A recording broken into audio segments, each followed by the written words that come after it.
Paz do Senhor, meus irmãos, graças a Deus. Hoje, nossa lição de número 9, o nosso tema é o retorno triunfal de Cristo. Nós vamos ver nessa lição, meus irmãos, como Deus, Jesus, vai vir, em que momento ele vai vir e por que ele vai vir. Nós já sabemos que já houve o arrebatamento da igreja, mas essa vinda, meus irmãos, nós entendemos pela doutrina das Assembleias de Deus, nós entendemos que é a segunda vinda, é a segunda fase da sua vinda, ou seja, a primeira foi quando ele arrebatou a igreja. Agora é o momento que todo olho o verá. Houve o arrebatamento da igreja, ninguém viu Jesus, nós somos arrebatados até o céu, onde ele veio até as nuvens. E agora ele vai descer à terra, então todo olho o verá, até mesmo aquele que os transpassaram. Amém?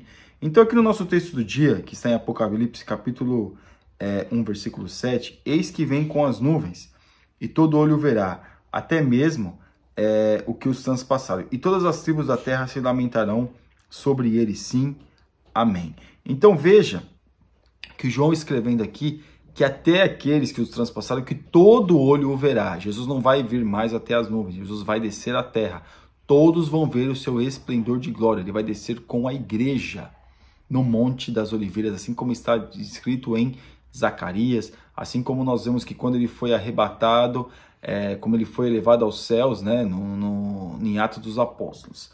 E aqui na nossa síntese, o retorno do Senhor em glória enche de esperança o coração dos cristãos, pois um dia Deus intervirá definitivamente nesta terra e restaurará as boas coisas que foram perdidas com a queda, ou seja, a queda do homem. Deus vai restaurar a terra e nós vamos entrar no milênio, que vai ser a nossa próxima aula. No nosso texto bíblico que está em Apocalipse capítulo 19, do versículo 11 ao 16, diz assim: E viu o céu aberto, e eis que um cavalo branco que estava sentado sobre ele chama-se Fiel e Verdadeiro, e julga e peleja com justiça. E seus olhos eram como chama de fogo, e sobre a sua cabeça havia muitos diademas, e tinha um nome escrito que ninguém sabia senão ele mesmo. E estava vestido de uma veste salpicada de sangue, e o nome pelo qual se chama é a Palavra de Deus. Eu não vou continuar lendo, mas é Cristo, é o Senhor Jesus que vai vir. Glória a Deus por isso. Então veja que Jesus, meus irmãos, ele vai vir e todo olho o verá. Não vai ser algo assim que não, todo olho verá. Ainda mais hoje que nós temos essa tecnologia, esse mecanismo de tudo estar em tempo real no mundo todo. Você pode conversar com uma pessoa, como eu converso às vezes com os meus familiares no Brasil, você pode conversar em tempo real. Um real, meus irmãos. Você conversa e não é só aqui onde eu moro em Portugal, para o Brasil, não, em qualquer lugar do mundo, lugares mais distantes. A pessoa consegue conversar com a outra em tempo real. Qualquer partida de qualquer esporte ou qualquer coisa que acontece, qualquer notícia pode ser transmitida em tempo real. Ou seja, haverá essa possibilidade do tempo real. Talvez não somente com câmeras ou com alguma coisa que faça ser televisionado ou pelo telefone, mas também pela onisciência de Jesus. Na nossa introdução, durante a ascensão de Jesus no Monte das Oliveiras, os anjos questionaram aos discípulos por que eles olhavam para o céu e em seguida completaram: Esse Jesus que dentre vós foi recebido em cima no céu, assim como para o céu o vistes ir. Tal ênfase ocorre porque, segundo o profeta Zacarias, o retorno triunfal de Jesus acontecerá do mesmo modo e no mesmo lugar da sua ascensão. Ou seja, aquilo que aconteceu em Atos dos Apóstolos, Zacarias há muitos anos antes, muitos anos aí, vamos colocar praticamente 400 anos antes, 400 anos antes, mais ou menos, 400 anos antes, já havia profetizado isso. Já estava profetizado isso. Então veja que isso que aconteceu em Atos já tinha sido profetizado, que ele iria e depois diz que ele vai voltar. Ele vai voltar com poder e grande glória no mesmo monte, no Monte das Oliveiras. E aqui no tópico 1, o que é o retorno triunfal de Cristo, a última etapa da volta de Jesus? O apóstolo Paulo afirmou que a igreja está aguardando a bem-aventurada esperança e o aparecimento da glória do grande Deus e nosso Senhor Jesus Cristo. Irmãos, a igreja estará com Cristo nos 7 anos das bodas do Cordeiro.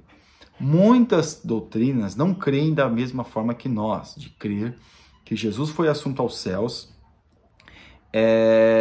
e que Jesus foi assunto aos céus, que Jesus arrebatou a igreja, conforme nós cremos, mas sim crer num único evento que será isso. Nós cremos em 2 eventos, o arrebatamento da igreja e a vinda de Jesus em glória. Mas aqui, nós vemos que essa etapa aqui, eu não vou entrar em doutrinas essa ou aquela, mas nessa etapa aqui, Jesus, ele vai aparecer, mas é para dar um livramento para o povo de Israel. Alguns dizem que é exclusivamente para o povo judeu que ele vai aparecer, para os israelitas, para o povo de Israel, para que o povo veja que realmente ele era aquele que eles o transpassaram. Dando a última oportunidade. E claro, no momento de aflição ali, de que eles estão cercados, eles vão aceitar sim esta condição. Aqui no tópico 2, a volta gloriosa do Senhor. A Bíblia faz questão de frisar que Jesus virá com poder e grande glória. Irmãos, agora Jesus arrebatou a igreja, ninguém viu. Só que agora Jesus vai voltar com poder e grande glória. E Jesus vai aparecer não como ele apareceu há 2000 anos atrás, nascendo numa manjedoura, nascendo numa família, não vou dizer pobre, miserável, mas uma família pobre, tendo uma vida assim humilde, sendo escarnecido, sendo humilhado por aqueles homens, sendo crucificado, sendo alguns, como diz o coitadinho. Não, meus irmãos, agora Jesus vai aparecer com poder e grande glória. Aquele homem que estava todo ensanguentado no madeiro, agora é o Cristo ressurreto descendo com poder e grande glória, com a sua igreja, porque a igreja vai descer com Cristo, a sua igreja. E todo olho o verá, todo olho o verá. Olha que coisa gloriosa. Veja, meus irmãos, a expressão que se dá a isso. Porque eles veem Jesus como um profeta, como mais um, mas agora eles vão ver Cristo como o Messias, como Deus Todo-Poderoso. Na parte 3, a volta triunfal com a igreja. Após as bodas do Cordeiro, Jesus retornará juntamente com a igreja para fazer juízo e condenar todos os ímpios, ou seja, a batalha do Armagedon, a última batalha da humanidade. A última batalha da humanidade. E aqui Jesus vai vir com a igreja, nós já falamos que ele vai vir com a igreja, mas nessa parte aqui é uma forma triunfal. Jesus não veio para guerrear com ninguém. Jesus vai vir para vencer. Jesus já venceu, então ele vai vir só para vencer. Porque ele não vai ficar lá debatendo, míssil para cá, é poder para lá. Não, meus irmãos, com o sopro da sua boca ele vai acabar com tudo. E vai julgar os ímpios. E vai julgar aqueles que aderiram o anticristo como seu Senhor. E os judeus que quebraram essa aliança, que desfizeram isso, que vão clamar pelo Messias, vão ver que os seus antepassados, estavam errados. E que o Cristo, aquele que morreu no madeiro, que fez muitos milagres, que ajudou muito o seu povo, ele sim era o Messias. No tópico 2, o propósito para o retorno triunfal, para salvar Israel. No momento mais difícil da história do povo hebreu, perto de sua possível extinção, os exércitos inimigos já terão invadido Jerusalém e cometido muitas atrocidades. Eles vão cometer muitas atrocidades, vai ter muita coisa que vai acontecer, claro, algumas pessoas vão morrer, mas alguns também já veem que muitos judeus estão voltando para Israel. Muitos judeus que estavam outrora em outros países estão voltando para Israel.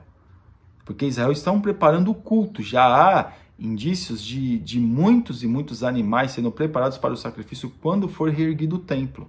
Porque não é qualquer animal que pode ser sacrificado. Então já há essa expectativa. Mas o propósito é para salvar Israel da extinção.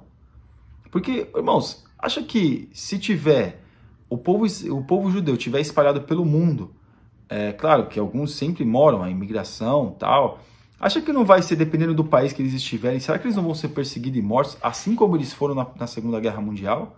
É bem possível e provável.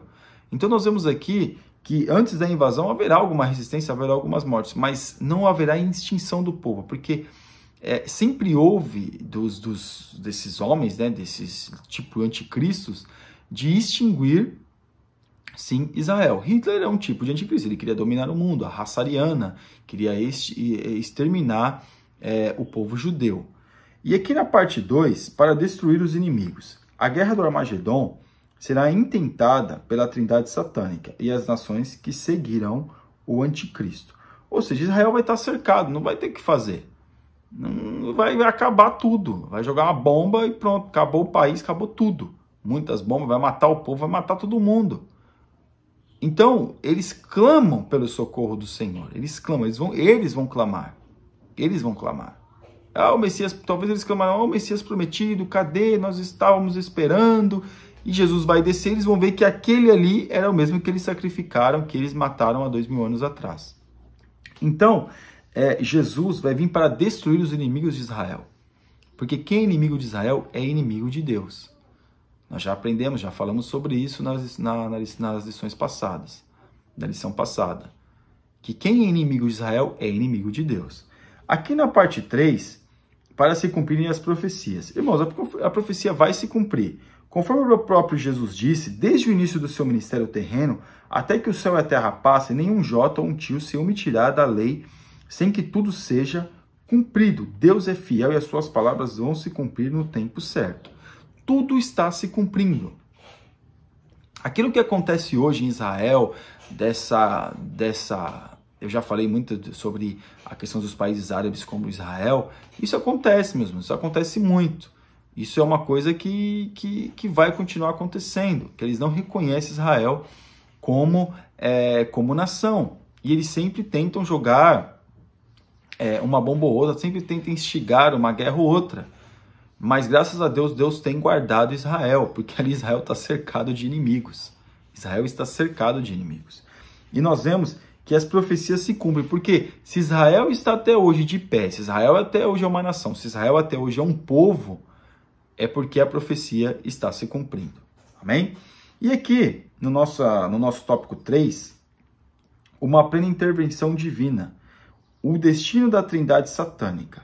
Está escrito acerca do homem do pecado, filho da perdição, o anticristo. O Senhor desfará pelo sopro da sua boca e aniquilará pelo esplendor da sua vinda. Deus, naquele momento, vai acabar com o falso profeta, vai exterminar o anticristo e vai prender o dragão. É claro, meus irmãos, que o espírito desses seres, desses homens, tanto o falso profeta quanto o anticristo, não morre. Mas a pessoa em si não vai ter mais corpo para eles habitarem. O espírito do falso profeta, o espírito do anticristo, não vai dar corpo para que eles possam habitar. E Deus vai destruir todos os inimigos, aqueles que estão cercando, que disponibilizaram armamento, que financiaram essa armada contra Israel, vão ser todos destruídos. E Jesus não precisa fazer muita coisa, só o sopro da sua boca. Jesus não vai vir para guerrear, para negociar, para dizer, olha, não, Jesus vai vir com juízo. Jesus não vai vir para pregar para eles, para dizer, olha, vocês se arrependam, senão vai acabar com... Não, vai ser o juízo. E quando é juízo, não há tempo de arrependimento. Podia ter feito diferente. Não haverá. Jesus vai vir para destruir eles. Porque eles foram enganados pelo falso profeta, eles se deixaram levar pelo anticristo, e agora eles vão pagar o preço pela sua impiedade.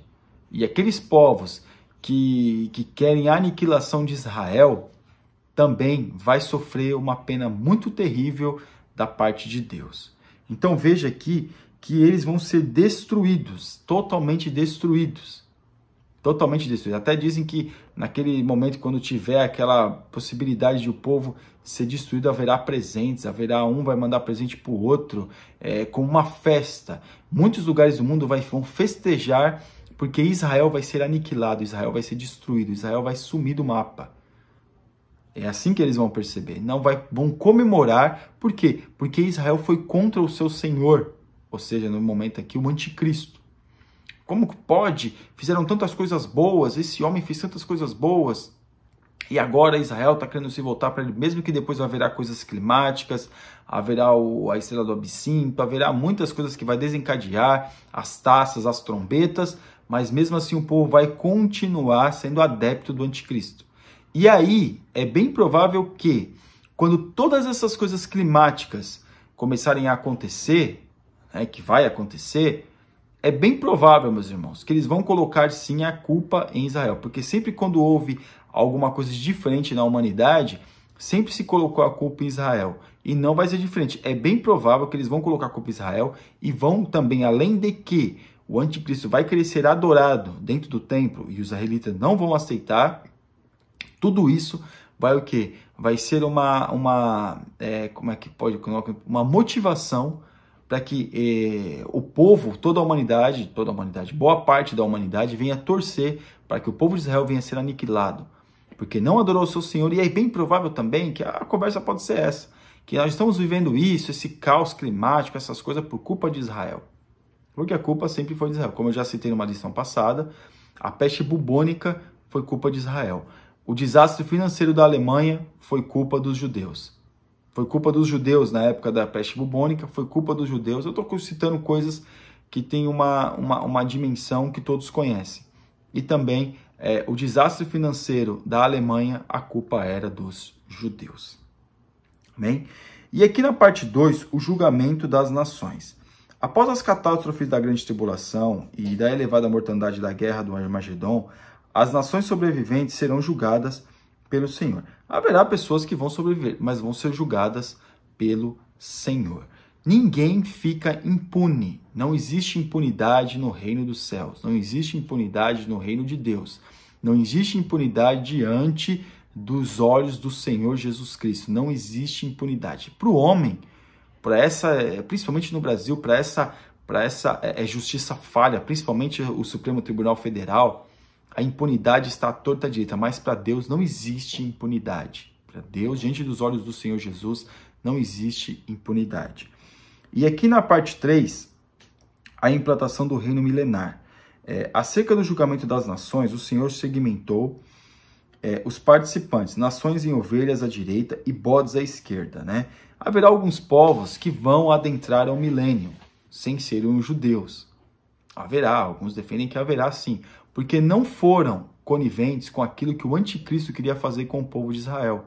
Não apoiaram o anticristo, por isso que eu disse que nem toda a humanidade, porque muitos não apoiaram o que eles queriam fazer com Israel. E aí foram meio que uma resistência contra isso. E nós vemos que depois que acabou, que depois que teve essa guerra do Armagedon, que Jesus, claro, venceu a batalha, pelo sopro da sua boca ele acabou com todos, e alguns que sobraram vão ser julgados, os bodes, as ovelhas à direita e os bodes à esquerda. Nós vemos que vamos entrar no reino milenar, né? Que aí é o que? O milênio, aí haverá o milênio, onde algumas, além dos judeus, os sobreviventes que não forem condenados vão ingressar neste reino milenial. Amém? E a nossa conclusão. A volta gloriosa do Senhor encerrará a história da humanidade neste mundo, como as Sagradas Escrituras afirmam. O Senhor já preparou o seu tribunal para julgar as nações e o mundo. Jesus julgará os povos com retidão e todos os ímpios serão lançados no inferno. Porém, como o filho pródigo que estava perdido, Israel será achado e plenamente restaurado. Então, ou seja, Israel será achado, o povo vai a crer em Cristo e eles também serão restaurados. A sua fé será restaurada, o seu entendimento acerca de Deus será restaurado, porque eles vão entender que aquele homem que morreu na cruz do Calvário era o Cristo, era o prometido, era o rei, era a descendência de Davi, que veio para poder trazer para eles paz e tranquilidade. E agora, eles entendendo isso, vão ingressar no reino milenal, o milênio, né, para ficar mais fácil, o milênio, que é onde vão ingressar muitas pessoas, inclusive a igreja. A igreja, aí depois a gente, na próxima lição, nós vamos ver, meus irmãos, tentar entender como vai ser essa interação entre igreja salva, lavada e remida no sangue do Cordeiro, que já está salva, que não tem um corpo humano, mas sim um corpo glorificado com pessoas normais, com corpos como nós temos hoje. Amém? Você ainda que não é inscrito no nosso canal, está convidadíssimo a se inscrever e que Deus te abençoe em nome de Jesus. Deus abençoe.